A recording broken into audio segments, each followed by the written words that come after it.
Kerala water authority ഡിപ്പാർട്ട്മെൻറ്റിലോട്ടുള്ള lab assistant പരീക്ഷയ്ക്ക് അപേക്ഷിച്ചിട്ടുള്ളവരുടെ ശ്രദ്ധയ്ക്ക് ഇപ്പോൾ നമ്മുടെ ജൂലൈ മാസത്തിലെ PSCയുടെ കലണ്ടർ പബ്ലിഷ് ചെയ്തിട്ടുണ്ട്. അത് പ്രകാരം നമുക്കിപ്പം ലാബ് അസിസ്റ്റൻറ്റ് എക്സാമിന് അപ്ലൈ ചെയ്തിട്ടുള്ള എല്ലാവർക്കും തന്നെ കൺഫർമേഷൻ കൊടുക്കാനുള്ള മെസ്സേജ് വന്നിട്ടുണ്ട്. കാറ്റഗറി നമ്പർ 431/2023 ആയിരുന്നു. ഇതിൽ നമുക്ക് കൺഫർമേഷൻ കൊടുക്കാനുള്ള തീയതി 22/4/2024 മുതൽ 11/5/2024 വരെയാണ്. അതായത് ഇന്നലെ നമുക്ക് കൺഫർമേഷൻ കൊടുത്തു തുടങ്ങാനാണ്. നമുക്ക് അടുത്ത മാസം 11-ാം തീയതി വരെ, മെയ് 11-ാം തീയതി വരെയാണ് നമുക്കിതിന് ഡേറ്റ് ഉള്ളത്. എക്സാം ഡേറ്റ് വരുന്നത് 13/7/2024 ആണ്. ജൂലൈ 13 പറഞ്ഞിരിക്കുന്നത്, ശനിയാഴ്ചയാണ്. നമുക്ക് അഡ്മിഷൻ ടിക്കറ്റ് കിട്ടുന്ന ഡേറ്റ് 28/6/2024, ജൂൺ 28-ാം തീയതി മുതൽ നമുക്ക് അഡ്മിഷൻ ടിക്കറ്റ് ഡൗൺലോഡ് ചെയ്തെടുക്കാവുന്നതാണ്. ഓൺലൈൻ OMR എക്സാമാണ് പറഞ്ഞിരിക്കുന്നത്. മീഡിയം ഇംഗ്ലീഷാണ്. ദെൻ 1 hour 30 minute എക്സാമിന് ഇതിന് അപ്ലൈ ചെയ്തിട്ടുള്ള ആൾക്കാരുടെ എണ്ണം എന്ന് പറയുന്നത് 2,62,324 പേരാണ്. അതിനോടൊപ്പം തന്നെ ഇതിൻ്റെ ഡീറ്റെയിൽഡ് സിലബസും നമുക്ക് അവൈലബിൾ ആണ്. അതും കൂടെ നമുക്കൊന്ന് നോക്കാം.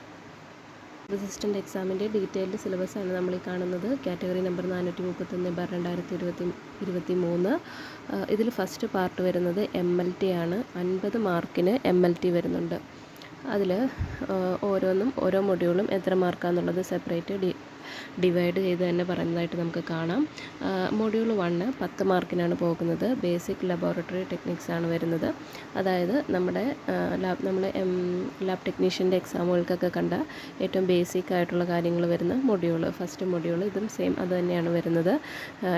ലാബിൻ്റെ ഉപയോഗിക്കുന്ന കെമിക്കൽസ്, ഗ്ലാസ് വെയർസ്, ഡിസിൻഫെക്റ്റൻസ്, അതിൻ്റെ ക്ലീനിങ് എങ്ങനെയാണ്, അങ്ങനെയുള്ള കാര്യങ്ങളൊക്കെ ഉൾപ്പെടുന്ന ഒരു മൊഡ്യൂളാണിത്.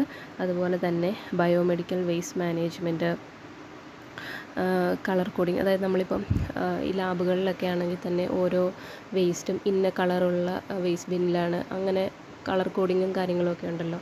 അങ്ങനെയുള്ള കാര്യങ്ങളെല്ലാം ഉൾപ്പെടുന്ന ഏറ്റവും ബേസിക് ആയിട്ടുള്ള ഒരു മൊഡ്യൂളാണ് ഫസ്റ്റ് മൊഡ്യൂൾ എന്ന് പറയുന്നത്. ഇതിൽ നിന്നും 10 മാർക്കിനാണ് ക്വസ്റ്റ്യൻസ് വരാൻ പോകുന്നത്. ഇതിൽ തന്നെയാണ് ഇൻസ്ട്രുമെൻറ്റ്സ് വരുന്നതും അതുപോലെ തന്നെ ലാബ് മാനേജ്മെൻറ്റ് സിസ്റ്റം വരുന്നതും എല്ലാം ഈ ഒരു മൊഡ്യൂളിലാണ്. ഇനി അടുത്തതായിട്ട് മൊഡ്യൂൾ 2 എന്ന് പറയുന്നത് 13 മാർക്കിൻ്റെ ക്വസ്റ്റ്യൻസാണ് അതിനകത്തുനിന്ന് വരുന്നത്. ഈ ഒരു മൊഡ്യൂളിൽ ബ്ലഡ് ആൻഡ് ഫ്ലെബോട്ടമിയാണ് വരുന്നത്. അതും 10 മാർക്കിനാണ് വന്നിരിക്കുന്നത്. അതിൽ തന്നെ capillary puncture, arterial puncture, venous puncture, വാക്യൂട്ടൈന് തുടങ്ങിയുള്ള കാര്യങ്ങളൊക്കെ വരുന്നുണ്ട്. നമ്മൾ ലാബ് അസിസ്റ്റൻറ്റിൻ്റെ ക്ലാസ്സുകളിൽ 1-2 വീഡിയോസൊക്കെ നമുക്ക് ഈ പറഞ്ഞ ഫ്ലെബോട്ടമിയായിട്ട് ബന്ധപ്പെട്ട വീഡിയോസൊക്കെ നമ്മളിതിനകത്ത് നമ്മുടെ ചാനലിൽ തന്നെ ചെയ്തിട്ടുണ്ട്. അതുകൂടാതെ ഈ ഒരു മൊഡ്യൂളിൽ ഉൾപ്പെടുന്നതാണ് ഹെമറ്റോളജി. നമ്മൾ RBC, WBC അതിൻ്റെ എല്ലാം കൗണ്ട് നോക്കുന്നതും, കൗണ്ടിങ് ചേമ്പർ ആണെങ്കിലും അങ്ങനെയുള്ള കാര്യങ്ങളെല്ലാം ഹെമറ്റോളജി, അതെല്ലാം ഈ ഒരു മൊഡ്യൂളിൽ തന്നെ ഉൾപ്പെടുന്നതാണ്. ദെൻ PCV ഉണ്ട്, ESR, ബ്ലഡുമായിട്ട് ബന്ധപ്പെട്ടതെല്ലാം ഈ ഒരു മൊഡ്യൂളിൽ ഉൾപ്പെടുന്നുണ്ട്. പിന്നെ ഒരു 3 മാർക്കിന് blood banking and immuno haematology വരുന്നുണ്ട്. അത് നമ്മളിപ്പം ബ്ലഡിൻ്റെ ഗ്രൂപ്പിങ്, അതുപോലെ തന്നെ cell grouping and serum grouping, slide and tube methods, അങ്ങനെയുള്ള കാര്യങ്ങളൊക്കെ. അതുപോലെ തന്നെ ബ്ലഡ് ട്രാൻസ്ഫ്യൂഷനുമായിട്ട് ബന്ധപ്പെട്ടിട്ടുള്ള ട്രാൻസ്ഫ്യൂഷൻ ഫ്ലെബോട്ടമി എന്ന് പറയാം. അതെല്ലാം നമ്മൾ ഈ ഒരു മൊഡ്യൂളിൽ ഈ ഒരു 3 മാർക്കിൻ്റെ അണ്ടറിലാണ് വരുന്നത്. അടുത്തത് മൊഡ്യൂൾ 3 15 മാർക്കിനാണ് പറഞ്ഞിരിക്കുന്നത്. അതിനകത്ത് ക്ലിനിക്കൽ പതോളജിയാണ് 5 മാർക്കിന് വരുന്നത്. അതായത് urine, sputum, stool, semen, CSF analysis ആണ്. അതുപോലെ തന്നെ ടൈപ്സ് ഓഫ് സാമ്പിൾസ്, സാമ്പിൾ കളക്ഷന്, അതുപോലെ ഫിസിക്കൽ, കെമിക്കൽ ആൻഡ് മൈക്രോസ്കോപ്പിക്കൽ എക്സാമിനേഷന് അതിൻ്റെ ഇമ്പോർട്ടൻസ് എന്താണെന്നുള്ളത്, അത്ര കാര്യങ്ങൾ 5 മാർക്കിൽ വരുന്നുണ്ട്. ദെൻ 10 മാർക്കിന് 15 മാർക്കിൽ 5 മാർക്ക് കഴിഞ്ഞ് ബാക്കി 10 മാർക്ക് ബയോകെമിസ്ട്രിയാണ് വരുന്നത്. ബയോകെമിസ്ട്രിയിൽ ബ്ലഡ് ഗ്ലൂക്കോസ് എസ്റ്റിമേഷനാണ് ഫസ്റ്റ് പറയുന്നത്. ദെൻ അതിനകത്ത് തന്നെ നമ്മുടെ ഡിഫറെൻറ്റ് ടൈപ്പ്, അതായത് FBS, PPBS, RBS തുടങ്ങിയിട്ടുള്ള നമ്മൾ ഗ്ലൂക്കോസിൻ്റെ ബ്ലഡ് ഗ്ലൂക്കോസ് ഡിറ്റർമൈൻ ചെയ്യുന്ന ഈ പറഞ്ഞ കൂട്ടുള്ള ഡിഫറെൻറ്റ് മെത്തേഡ്സ് അതൊക്കെ ഉൾപ്പെടുന്നത്. അതുപോലെ തന്നെ HbA1c അതെല്ലാം നമ്മൾ ബ്ലഡിനകത്ത് ഗ്ലൂക്കോസിൻ്റെ അളവ് മനസ്സിലാക്കുന്ന പല ടെസ്റ്റുകളാണ്, അതെല്ലാം ഉണ്ട്. അതുപോലെ കഴിഞ്ഞ് ഗ്ലൂക്കോസ് കഴിഞ്ഞാൽ പിന്നെ റീനൽ ഫങ്ഷൻ ടെസ്റ്റാണ് അടുത്തതായിട്ട് വരുന്നത്. അതുപോലെ തന്നെ ലിവർ ഫങ്ഷൻ ടെസ്റ്റ് വരുന്നുണ്ട്. Then other parameters of diagnostic importance ആണ് വരുന്നത്. അതായത് സോഡിയം, പൊട്ടാസ്യം അങ്ങനെ തുടങ്ങിയിട്ടുള്ള സിറം ഇലക്ട്രോലൈറ്റ്സിൻ്റെ ഒക്കെ ഡിറ്റർമിനേഷനൊക്കെയാണ്. ദെൻ അതുപോലെ അടുത്തത് ഓട്ടോമേഷൻ ഇൻ ബയോകെമിസ്ട്രി, അതായത് നമ്മൾ പല അസേ ടെക്നിക്സും അനലൈസേഴ്സ് ഏതൊക്കെയാണ് അങ്ങനെയുള്ള കാര്യങ്ങളൊക്കെ വരുന്നു. അടുത്തായിട്ട് മൊഡ്യൂൾ 4 ആണ്. അതിൽ 12 മാർക്കിനാണ് വരുന്നത്. അതിലാണ് മൈക്രോബയോളജിയൊക്കെ വരുന്നത്. അതിൽ 5 മാർക്ക് മൈക്രോബയോളജിയിൽ നമ്മൾ ബാക്ടീരിയ മോർഫോളജി ബേസ്ഡ് ആയിട്ടുള്ള അതിൻ്റെ ക്ലാസിഫിക്കേഷൻ എന്തൊക്കെ, നമ്മൾ മൈക്രോബയോളജിയിലെ സ്റ്റെറിലൈസേഷൻ മെത്തേഡ്സ് ഏതൊക്കെയാണ്, ഹോട്ട് എയറോവനും ഓട്ടോക്ലേവും തുടങ്ങിയ കാര്യങ്ങളൊക്കെ, അതുപോലെ കൾച്ചർ മീഡിയം, കൾച്ചർ മെത്തേഡ്സിൻ്റെയൊക്കെ ക്ലാസിഫിക്കേഷനും അതേതൊക്കെ മെത്തേഡ്സാണ് അങ്ങനെയുള്ള ഡീറ്റെയിൽസ് എല്ലാം വരുന്നുണ്ട്. ബാക്ടീരിയ ഐഡൻറ്റിഫിക്കേഷൻ വരുന്നുണ്ട് മൈക്രോബയോളജിയിൽ. നമ്മുടെ സ്റ്റെയിനിങ്, മോട്ടിലിറ്റി ഡിറ്റക്ഷൻ, ദെൻ പിന്നെ വൈഡാൽ ടെസ്റ്റ്, VDR, ELISA, PCR തുടങ്ങിയ കാര്യങ്ങളെല്ലാം ഇതിനകത്ത് ഉൾപ്പെട്ടിട്ടുണ്ട്. ദെൻ 2 മാർക്കിന് പാരസൈറ്റോളജി വരുന്നുണ്ട്. ലാബ് ഡയഗ്നോസിസ് ഓഫ് മലേറിയയുടെ തന്നെ സെപ്പറേറ്റ് എടുത്ത് പറയുന്നുണ്ട് ലാബ് ഡയഗ്നോസിസ്. അതുപോലെ തന്നെ ഫൈലേറിയാസിസിൻ്റെ ലാബ് ഡയഗ്നോസിസ് വരുന്നുണ്ട്.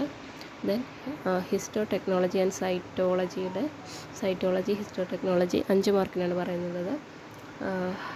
അതിൽ നമ്മുടെ ടിഷ്യൂ പ്രോസസ്സിങ്ങും മൈക്രോടോം സ്റ്റെയിനിങ് അങ്ങനെയുള്ള കാര്യങ്ങളൊക്കെ വരുന്നുണ്ട്. ദെൻ അടുത്തത് പാർട്ട് 2. അപ്പോൾ ഇത്രയും പറഞ്ഞതെന്ന് വെച്ച് കഴിഞ്ഞാൽ നമ്മളിതിൻ്റെ ഒരു ക്വാളിഫിക്കേഷൻ എടുത്തപ്പോൾ നമ്മൾ നോക്കിയായിരുന്നു +2 സയൻസ് ഓർ VHSC ഒരു ക്വാളിഫൈഡ് ആയിട്ടുള്ള ഒരു ഇതും ലാബ് ടെക്നീഷ്യൻ അങ്ങനെ എന്തോ ഒരു കോഴ്സിൻ്റെ ബേസ്ഡ് ആയിട്ടുള്ളത് നമ്മൾ പറഞ്ഞിരുന്നു. അപ്പം ഇതിൽ ഇപ്പോൾ ഫസ്റ്റ് പാർട്ട് എന്ന് പറയുന്നത് നമ്മൾ ഒരു ലാബ് ടെക്നീഷ്യൻ അല്ലെങ്കിൽ നമ്മൾ റെഗുലർ ലാബിൽ ചെയ്യുന്ന കാര്യങ്ങൾ അങ്ങനെയുള്ള ടെസ്റ്റുകളും കാര്യങ്ങളും ആ റിലേറ്റഡ് ആയിട്ടുള്ള ടോപ്പിക്കുകളാണ് ഇതിലെല്ലാം വരുന്നത്. ദെൻ പാർട്ട് 2 ആയിട്ട് വരുന്നത് നമ്മുടെ സയൻസ്, നമ്മൾ +2 പഠിച്ചിട്ടുള്ള സയൻസ് ഭാഗങ്ങളാണ് ഈ പാർട്ട് 2 നമുക്ക് കാണാൻ പറ്റുന്നത്. അതിലൊന്നാമത് ഫിസിക്സ് ആണ്. ഫിസിക്സ് 15 മാർക്കിനാണ് വരുന്നത്. യൂണിറ്റ്സ് ആൻഡ് മെഷർമെൻറ്റ്സ് ഉണ്ട്, കൈനമാറ്റിക്സ് ഉണ്ട്, ഡൈനാമിക്സ് ഉണ്ട്. Then systems of particle and rotational motion and gravitation വരുന്നുണ്ട്. അതിൽ പിന്നെ മൊഡ്യൂൾ 2 ആയിട്ട് വരുന്നത് mechanics of solids and fluids, heat and thermodynamics, oscillation and waves വരുന്നുണ്ട്. ദെൻ മൊഡ്യൂൾ 3 4 മാർക്കിന് ഇലക്ട്രോസ്റ്റാറ്റിസ്റ്റിക്സും അതുപോലെ തന്നെ ഇലക്ട്രോഡൈനാമിക്സും, current, electricity, moving and charges and magnetism, electromagnetic induction and AC തുടങ്ങിയ കാര്യങ്ങളൊക്കെ വരുന്നുണ്ട്. Module 4 ray and wave optics ആണ് വരുന്നത്. ദെൻ പാർട്ട് 3 ആയിട്ട് കെമിസ്ട്രി ഉണ്ട് 14 മാർക്കിന്. അതിൽ ഫസ്റ്റ് 4 മാർക്കിന് ഫിസിക്കൽ കെമിസ്ട്രിയാണ് വരുന്നത്. ദെൻ അതിൽ നമ്മുടെ structure of atom models, different models of atom, equilibrium concept അങ്ങനെയുള്ള കാര്യങ്ങളെല്ലാം വരുന്നു. പാർട്ട് 2 ആയിട്ട് 5 മാർക്കിന് ഇനോർഗാനിക് കെമിസ്ട്രി പറഞ്ഞിട്ടുണ്ട്. Periodic classification of elements, modern periodic ടേബിളും തുടങ്ങിയ കാര്യങ്ങളൊക്കെ അതിനകത്ത് ഉൾപ്പെടുന്നുണ്ട്. മൊഡ്യൂൾ 2 ആയിട്ട് ഓർഗാനിക് കെമിസ്ട്രി 5 മാർക്കിന് പറഞ്ഞിട്ടുണ്ട്. ദെൻ അടുത്തത് പാർട്ട് 4 ആയിട്ട് ബോട്ടണി 7 മാർക്കിനാണ് ബോട്ടണി വരുന്നത്. ബാക്കിയുള്ളതിനെ വെച്ച് നോക്കുമ്പം ബോട്ടണി കുറവായിട്ടാണ് വന്നിരിക്കുന്നത് മാർക്ക്. 7 മാർക്കിന് ബോട്ടണി വരുന്നുണ്ട്. ബോട്ടണി തന്നെ ഓരോ ചാപ്റ്റർ എടുത്തെടുത്ത് പറയുന്നുണ്ട്. Cell the unit of life, cell cycle and cell division, reproduction 2 മാർക്കിനുണ്ട്. ബയോളജി ഇൻ ഹ്യൂമൻ വെൽഫെയർ 1 മാർക്കിനുണ്ട്. മൊഡ്യൂൾ 4 ആയിട്ട് ബയോടെക്നോളജി പറയുന്നുണ്ട് 2 മാർക്കിന്. ബയോടെക്നോളജിയിലെ ആപ്ലിക്കേഷൻസും പ്രിൻസിപ്പിൾസ് ആൻഡ് പ്രോസസ്സും എല്ലാം വരുന്നുണ്ട്. Then ecology 1 മാർക്കിനുണ്ട്. എൻവയോൺമെൻറ്റൽ ഇഷ്യൂസ് തുടങ്ങിയ കാര്യങ്ങളെല്ലാം വരുന്നുണ്ട്. 7 മാർക്കിന് ബോട്ടണിയും 7 മാർക്കിന് സുവോളജി ആയിട്ടാണ് ബയോളജി, ഫിസിക്സ്, കെമിസ്ട്രി, ബയോളജി എന്ന് പറഞ്ഞിട്ട് തിരിച്ചിരിക്കുന്നത്. സുവോളജിയിൽ മൊഡ്യൂൾ 1 ഹ്യൂമൻ ഫിസിയോളജിയാണ്. Digestion, absorption, breathing and exchange of gases, body fluids and circulation, locomotion and movement. നമ്മുടെ +2-നുള്ള ടോപ്പിക്കുകളെല്ലാം തന്നെ ആ ഹെഡിങ്ങുകളെല്ലാം തന്നെ ഇതിൽ കാണാം. അപ്പോൾ ഒരു പകുതി പാർട്ട് നമ്മുടെ ലാബ് ടെക്നീഷ്യൻ റിലേറ്റഡ് ആയിട്ടുള്ളതും, പകുതി പാർട്ട് പിന്നെ വേണ്ട മാത്സ് ഉണ്ട്, മാത്തമാറ്റിക്സ് വരുന്നുണ്ട് 7 മാർക്കിന്. സെറ്റ്സ്, റിലേഷൻസ്, ഫങ്ഷനൊക്കെ വരുന്നുണ്ട്. ലാബ് അസിസ്റ്റൻ്റ് ഈ ഡീറ്റെയിൽഡ് സിലബസ് കാണുമ്പോൾ നമുക്ക് മനസ്സിലാവുന്ന ഒരു കാര്യം, അതായത് നമ്മൾ ഇതിൻ്റെ ക്വാളിഫിക്കേഷൻ പറഞ്ഞിരുന്നത് +2 science or VHSC lab assistant or it's equivalent എന്നായിരുന്നു.